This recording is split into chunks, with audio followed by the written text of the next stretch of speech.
खतना एक ऐसा प्रोसेस कि जिसके जरिए से मेल के प्राइवेट पार्ट के आखिरी सिरे पर मौजूद एक्स्ट्रा स्किन कि जिसको फोर स्किन भी कहा जाता है उसको सर्जरी के थ्रू काट कर साफ कर देना। अब हैरानी की बात तो ये है कि आज के दौर में इंडिया पाकिस्तान जैसी सोसाइटीज में तो ये जो खतना है ये सिर्फ मानो मुसलमानों की ही पहचान बनकर रह गई है। मगर जितने भी ऐसे लोग हैं कि जो इस सोशल मीडिया वाले दौर में भी थोड़ा बहुत किताबों पर नजर रखते हैं या फिर यूट्यूब के ऊपर भी RH नेटवर्क को सब्सक्राइब करके रखते हैं, तो वो पहले से ही इस बात को जरूर जानते होंगे कि खतना सिर्फ मुसलमानों के साथ खास नहीं है, बल्कि ये तो यहूदी रिलीजन में भी पाई जाती है। बल्कि यहूदियों और मुसलमानों से भी अलग हटकर अगर इतिहास में झांक कर देखा जाए तो मिस्र के अंदर 2400 ईसा पूर्व यानी कि 8 से लगभग 4500 साल पुरानी दीवारों या बाकी चीजों पर बनी हुई कुछ ऐसी तस्वीरें मिली हैं जो क्लियरली ये बता रही हैं कि उस दौर में मिस्र के अंदर खतना का बहुत ज्यादा रिवाज था। इसके अलावा आज के दौर का सीरिया और लेबनान का जो पूरा इलाका है या अफ्रीका में जो इथियोपिया का इलाका है, यहाँ पर भी पिछले हजारों साल से खतना का ये रिवाज बदस्तूर चला आ रहा है। यहाँ पर एक और वर्थ नोटिसिंग चीज ये भी है कि मिस्र के अंदर तो वक्त के साथ कुछ ऐसी ममीज भी मिल चुकी हैं जिन पर रिसर्च करने के बाद एक्सपर्ट्स को ये पता चला कि किसी दौर में इन लोगों की भी जिनकी ये ममी है उनकी खतना की गई थी। और हैरानी की बात तो ये है कि ये जो खतना की गई ममीज हैं ये दरअसल मिस्र में मिलने वाली उस 4500 साल पुरानी तस्वीर से भी कहीं ज्यादा पुरानी है कि जो तस्वीर क्लियरली हमको ये बताती है कि उस दौर में भी मिस्र के अंदर खतना की जाती थी। अब यहाँ पर अगर हम लोग सिर्फ रिलीजियस पर्सपेक्टिव से ही बात करें तो वैसे तो यहूदियों और मुसलमानों के खतना में बहुत सारे फर्क हैं, लेकिन इन बहुत सारे डिफरेंसेस के बावजूद भी जो सबसे बड़ी चीज है वो दोनों में ही कॉमन पाई जाती है, और वो चीज है मशहूर पैगंबर हजरत इब्राहीम अलैहिस्सलाम। दरअसल दोनों ही रिलीजन्स के लोग खतना ऐतिहासिक तौर पर सिर्फ और सिर्फ उन पैगंबर हजरत इब्राहीम अलैहिस्सलाम की वजह से ही करते हैं कि जो हमारे इस दुनिया में हजारों साल पहले आए थे। यहूदियों के यहाँ पर मुसलमानों की तरह इस प्रोसेस को खतना नहीं बल्कि ब्रित मिला कहा जाता है। उनके यहाँ पर बच्चे के जन्म के ठीक 8 दिन बाद इस पूरे प्रोसेस को किया जाता है। 8 दिन से एक भी दिन आगे बढ़ने की इजाजत नहीं है। हाँ, वो बात अलग है कि अगर वाकई किसी बच्चे को कोई मेडिकल प्रॉब्लम है, डॉक्टर ने मना किया है या कोई ऐसी ही सीरियस कंडीशन है, वरना आपको 8वें दिन अपने बच्चे की ये खतना या फिर जिसको ब्रित मिला वो लोग कहते हैं वो करना ही करना है।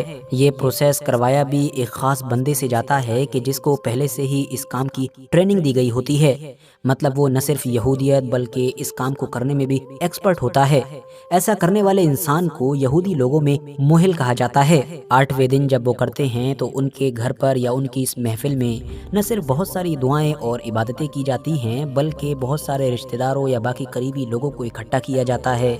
उसी दिन ही बच्चे का हिब्रू नाम रखा जाता है और बाद में दावत वगैरह का इंतजाम किया जाता है। यहूदियों के यहाँ पर इस खतना को जरूरी समझा जाता है। उसकी वजह यह है कि यहूदियों का ये अकीदा है कि खतना उन चीजों में शामिल है कि जिन चीजों का खुदा की तरफ से हजरत इब्राहीम अलैहिस्सलाम के साथ किसी दौर में वादा लिया गया था। मतलब खुदा ने हजरत इब्राहीम से वादा लेते हुए उनके फॉलोअर्स के लिए ये जो खतना का अमल था इसको फर्ज करार दे दिया था। यही वजह है कि आप देखेंगे कि यहूदियों ने इतिहास में इस चीज को हमेशा और हर हाल में जारी रखा। इवन उस दौर में भी कि जब यूनानियों या फिर रोमन्स लोगों ने यहूदियों के ऊपर जुल्म सितम किया, बल्कि उस खतना पर भी पूरी तरीके से पाबंदी लगाई कि जो जहाँ एक तरफ यहूदियों के लिए सबसे जरूरी थी तो वहीं दूसरी तरफ रोमन्स या बाकी लोग उसको बुरा जानते थे। लेकिन ऐसे हालात में भी छिपते छिपाते ही सही लेकिन यहूदियों ने इस काम को करना जारी ही रखा था। दूसरी तरफ मुसलमानों पर नजर डाली जाए तो मुसलमानों में यहूदियों के मुकाबले में इस मामले में काफी फ्लेक्सिबिलिटी नजर आती है।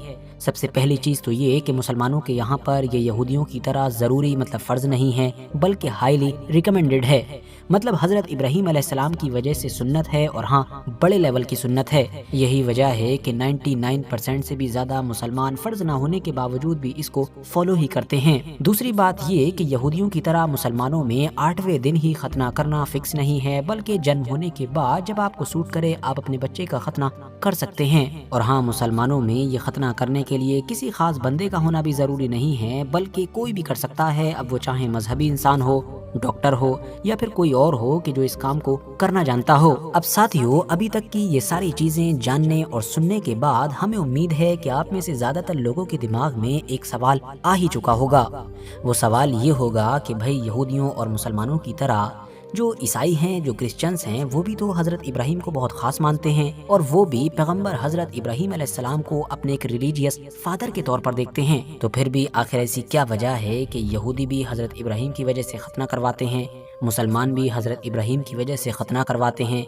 इवन खुद हज़रत ईसा अलैहिस्सलाम के बारे में भी ये बताया गया है कि 8वें दिन उनका खतना हुआ था। तो फिर भी ईसाइयों ने इस चीज़ को क्यों छोड़ दिया?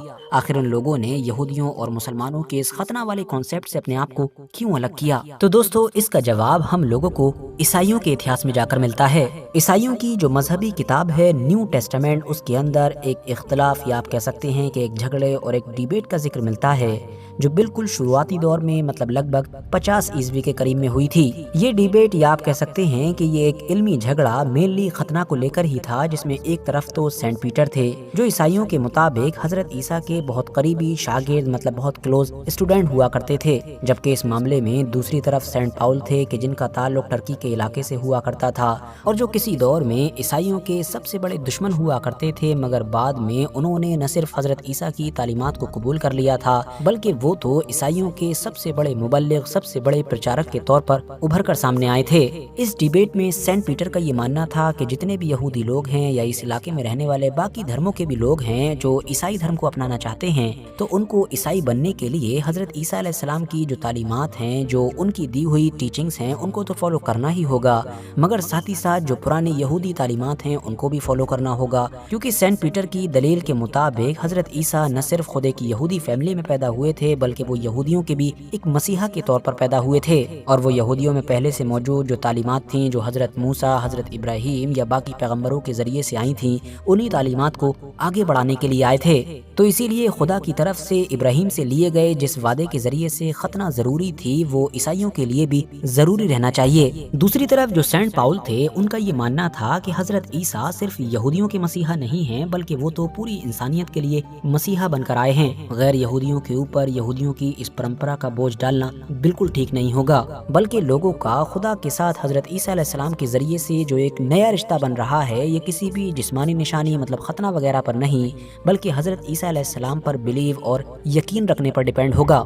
शुरुआत में तो ये ईसाई दुनिया के लिए एक बड़ा मसला था कि जिस पर लंबी बहसें होती थीं, लेकिन कोई हल नहीं निकल रहा था। लेकिन हाँ, आखिर में जाकर काउंसिल ने यही फैसला सुनाया कि गैर यहूदी लोगों के लिए ईसाई बनते हुए खतना करना जरूरी नहीं होगा। हाँ, मगर यहाँ पर कुछ और बुनियादी चीजें जरूर रखी गई कि जिनको हर हाल में फॉलो करना होगा। मिसाल के तौर पर मूर्ति पूजा वगैरह से बचना, जो जाहिर है यहूदियों में भी गलत माना जाता था। दोस्तों, उस दौर में लिया गया ये फैसला ईसाइयों के इतिहास का एक बड़ा टर्निंग पॉइंट साबित हुआ। उसकी वजह ये थी कि वो ईसाई मजहब जो शुरुआत में मानो यहूदियों की ही एक शाख मालूम होता था, वो इस फैसले के बाद यहूदियों से बिल्कुल अलग मतलब एक सेपरेट रिलीजन की पहचान की तरफ बढ़ने लगा।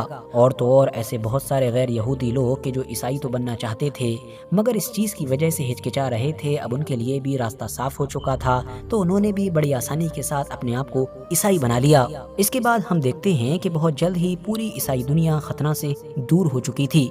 सदियां गुजरती गईं, लेकिन दुनिया के जिन इलाकों में ईसाई रहा करते थे, वहां पर लोग खतना नहीं करवाया करते थे। बहुत कम, लेकिन दुनिया के कुछ खास इलाकों में ईसाइयों को खतना करवाते हुए देखा भी जाता था, लेकिन उसकी वजह रिलीजियस नहीं हुआ करती थी, बल्कि कल्चरल हुआ करती थी। यानी उनके खतना करवाने या ना करवाने का ताल्लुक उनके मजहब से हुआ ही नहीं करता था, बल्कि वो जिस इलाके में रह रहे होते थे, वहाँ के लोग पिछले हजारों साल से खतना करवा ही रहे होते थे। अब वो चाहे किसी भी रिलीजन के हों, तो इसीलिए वो ईसाई लोग भी अपने कल्चर को फॉलो करते हुए खतना करवा रहे होते थे। वरना ओवरऑल ईसाई धर्म से ताल्लुक रखने वाले लोगों ने इतिहास में खतना से दूरी ही बनाकर रखी। लेकिन फिर पूरे 1700-1800 साल गुजर जाने के बाद अचानक से हम देखते हैं कि पूरी ईसाई दुनिया में एक बड़ा बदलाव आता है। वो ईसाई दुनिया के जो खतना से दूरी बनाकर रखती थी, वो न सिर्फ अब खतना के करीब आना शुरू करती है, बल्कि और दुनिया के मुकाबले में भी खूब बढ़ चढ़ कर ये लोग खतना करवाने लगते हैं। मगर सवाल है कि आखिर क्यों? तो इसका जवाब हमको अमेरिका में मिलेगा, क्योंकि 1870 के आसपास में अमेरिका के अंदर डॉक्टर ल्यूस सायर जैसे कुछ अहम डॉक्टर्स ने लोगों के सामने ये थ्योरी पेश की कि जो एक्स्ट्रा स्किन होती है, उसके अंदर रुकने वाले मैल और गंदगी की वजह से खतरनाक बीमारियां हो सकती हैं।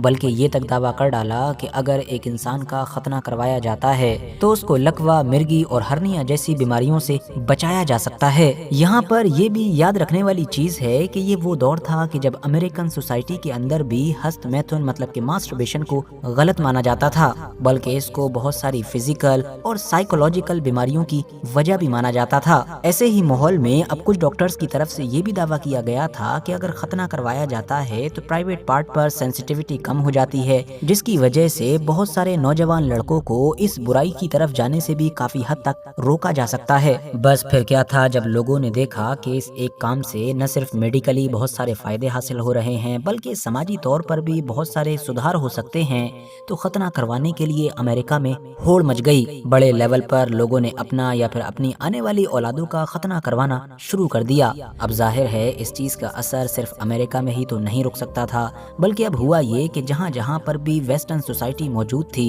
مطلب کہ نیوزی لینڈ، آسٹریلیا، یو کے یا پھر یوروپ کے باقی حصے، تمام جگہ پر ہی یہ ٹرینڈ چلنے لگا۔ وہ ویسٹرن سوسائٹی کہ جو پچھلے 1,500-2,000 سال سے ختنہ سے دور تھی، اب ختنہ کی طرف واپس آ چکی تھی۔ تب سے لے کر اب تک ہم دیکھ رہے ہیں کہ مذہبی طور پر تو نہ صحیح لیکن میڈیکل فائدوں کی وجہ سے ویسٹرن سوسائٹی میں ختنہ کا ٹرینڈ چلا آ رہا ہے۔ ہاں، ریسنٹ میں آنے والی کچھ رپورٹس یہ ضرور دعویٰ کر رہی ہیں کہ کچھ جگہ پر یہ ٹرینڈ گر بھی رہا ہے۔ باقی اس ٹاپک پر آپ لوگوں کی اپنی کیا قیمتی رائے ہے یا پھر اس سے ریلیٹڈ جو کچھ بھی آپ کے پاس انفارمیشن ہے وہ کمنٹس باکس میں شیئر کر سکتے ہیں۔ ویڈیو اگر انفارمیٹیو لگی ہو تو لائک کرنے کے ساتھ ساتھ دوستوں کے ساتھ ضرور شیئر کریں، اور ایسی ہی نالجیبل اور ہسٹوریکل ویڈیوز ہمیشہ دیکھنے کے لیے ہمارے اس چینل کو سبسکرائب کرنے کے ساتھ ساتھ بیل آئیکن کو ضرور پریس کریں۔